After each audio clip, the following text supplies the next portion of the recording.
Sorry Prashant Kishor ji, क्या मतलब? Hero, you wanted to be hero, you have turned out to be hero. Rajdeep Sardesai ने तो सीधा सीधा रेल दिया। डायरेक्ट ये भी कह सकते थे कि शून्य की खोज पीके सर ने की है, ना कि आर्यभट्ट ने। इससे ये पता चलता है कि लोगों को सलाह देना तो बहुत आसान है, लेकिन उसको खुद पर उतारना बहुत कठिन है। किए का हो तुम कौन सा झंडा गाड़ दी हो जो आसमान में लहरा रहा है? हम तो गाड़े हैं और लहराए भी हैं। कहाँ? हमको तो कहीं दिखाई नहीं दे। लगता है कि इसमें कोई भी नहीं जीतेगा, क्योंकि ये सब जिंदगी से हारे हुए लोग हैं, क्योंकि ये धरती के लिए बोझ है और मुझे नहीं लगता है कि इसमें से कोई जीत पाएगा। कलाल भाऊ इस बार बिल्कुल सही साबित हुए। इस बार सिर्फ क्योंकि इनमें से सिर्फ ओवैसी जी जीते, क्योंकि वो बैरिस्टर है और अच्छे इंसान है, अच्छे नेता है, ये कहा जाता है। अब आगे पता चलेगा। इस बार तो क्लीन स्वीप हम लोग हो रहे हैं। तो यहाँ पे महागठबंधन की स्वीप होने वाली है।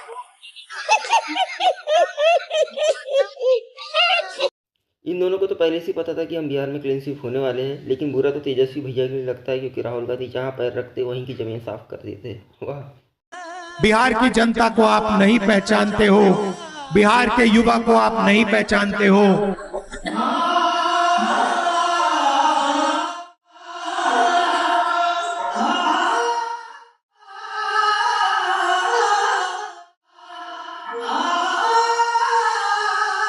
इस बार बिहार की जनता सब कुछ समझ गई, सब कुछ पहचान गई, सब कुछ जान गई है। इसीलिए इस बार जात पात की विदाई करके इस बार एक तरफा एनडीए की सरकार बनाना, ये बिहार का बदलती हुई मेंटलिटी बताता है। बहुत बढ़िया।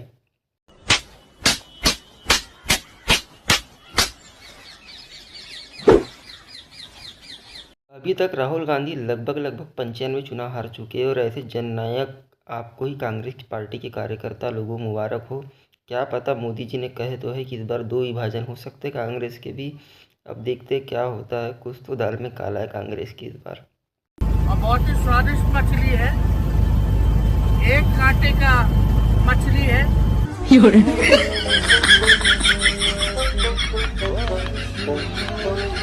अरे तेजस्वी भैया, अगर सिखाना ही था तो अपने घर में खाते उसकी वीडियो बना के क्यों डाले, और वो भी नवरात्रि के टाइम पे। और वो एक कांटा कहाँ कहाँ फंस गया, अब इसको तो अब जनता ही बताइए। आपको चुनाव में ऐसी गलती कोई राजनेता नहीं करना चाहिए। राजनीति अलग, धर्म अलग। अपने महाभारत का दे देते तो बच जाते, नहीं दिया, अब हमारी गलती नहीं है। अब आप जैसे सेकुलर लोग, आप लोग रोएंगे नहीं 14 तारीख के दिन। हम क्यों रोएंगे? अरे आप लोग रोते नहीं, आप लोग अरे क्या हुआ, ऐसा हुआ, ये हुआ। आप हमें ट्रोल कर रहे हैं आज। हम बिल्कुल नहीं ट्रोल नहीं, आपके मुंह पे बोल रहे हैं। ट्रोल करने वाले बुज़दिल होते हैं, आपके मुंह पे।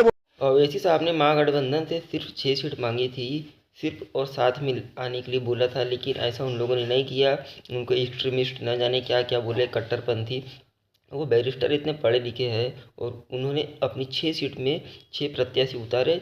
हालांकि उन्होंने 15 उतारे थे, पर जो 5 जीते हैं, एक लगभग जीतते जीतते रह गया।